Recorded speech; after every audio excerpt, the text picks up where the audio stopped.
Boa tarde. Então, nós vamos falar hoje sobre renascimento. Vamos à epistemologia da palavra. Renascimento vem da palavra renascer, ou seja, algo que estava morto e voltou à vida. O que estava morto e voltou à vida? Para isso, nós precisamos lembrar como era o pensamento na Idade Média, quem é que dominava, digamos aqui, a cultura, a filosofia e todo o pensamento.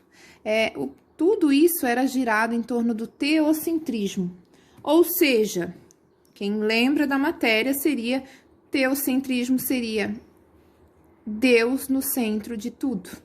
Todo o resto estava ao redor, estudo, trabalho. Deus era o centro, certo? Nós vamos então passar no Renascimento, nós vamos passar do teocentrismo para o antropocentrismo. O que é isso, professora? O antropocentrismo vai deixar de colocar Deus no centro e vai colocar, então, o ser humano no centro. Significa que Deus vai desaparecer totalmente? Não. Deus vai ficar, então, junto com todas as demais áreas da vida do ser humano, certo? Muitos dos renascentistas continuaram sendo cristãos. Então, o que nós temos que ver aqui? O que foi esse renascimento? Então, o renascimento foi o quê? Foi uma revolução. Alguns dizem que foi apenas um movimento, também não está errado. Artística,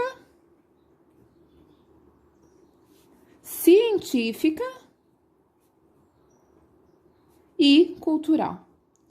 Por que, professora? Artística, científica e cultural? Porque não foi só numa área, certo? Houveram pintores, escultores que remontaram ali aquelas esculturas, aquelas pinturas gregas da antiguidade. Houve também desenvolvimento na ciência, em muitas descobertas, e também muitos escritores escreveram, se inspiraram, né, na nova realidade, certo? Então, nós temos que saber quais são as principais mudanças que isso vai causar. O que eles defendiam? Então, vamos colocar aqui do ladinho. Defendiam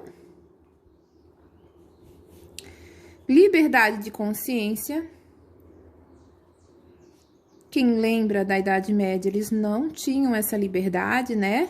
O rei, ou a igreja, ou os nobres, era quem determinava aquilo que as pessoas podiam fazer, podiam ir ou não ir, certo? Eles valorizavam o ser humano, como a professora falou, valorizavam o ser humano, já não é mais Deus no centro, mas o ser humano e a razão. E também a liberdade de pensamento. Liberdade de pensar por si. Que nem isso eles podiam na época. São objetivos que hoje nos parecem muito simples, mas que no período era um acontecimento muito importante. Pessoas foram lançadas na fogueira nesse período aqui, por causa do seu pensamento, por causa daquilo que defendia, certo? Então, nós vamos ver aqui os principais artistas. Vamos puxar aqui, principais artistas. Vamos lá, vocês vão conhecer muitos deles. Principais artistas. Então, eu sempre falo para os meus alunos o seguinte, pensa lá nas tartarugas ninjas, porque os principais artistas têm o nome deles. Então, o primeiro seria Leonardo da Vinci, quem é que não lembra, né?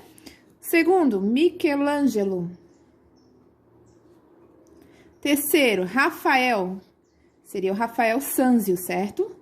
E por último, e não menos importante, Donatello. Então, quem já assistiu a Tartaruga Ninjas não vai esquecer dos principais artistas renascentistas. Nós também temos alguns principais cientistas. Vamos colocar os principais aqui, então. Principais cientistas. Vou citar alguns para que vocês conheçam. Não significa que sejam só esses, porque são muitos, certo?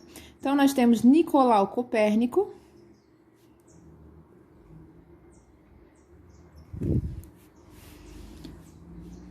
Temos Galileu Galilei.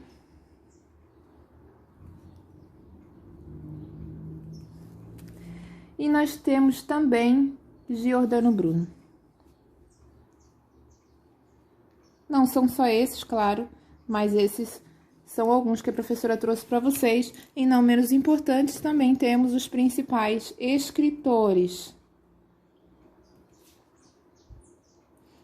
Então, vou trazer alguns para vocês aqui, como, por exemplo, Erasmo de Roterdã. E temos também Thomas More, que escreveu Utopia, que é realmente conhecidíssimo.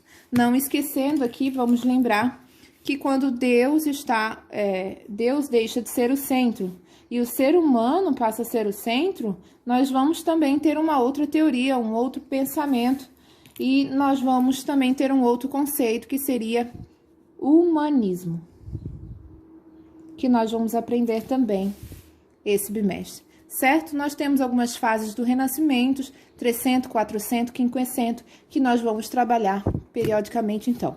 Até mais, até a próxima. Beijos.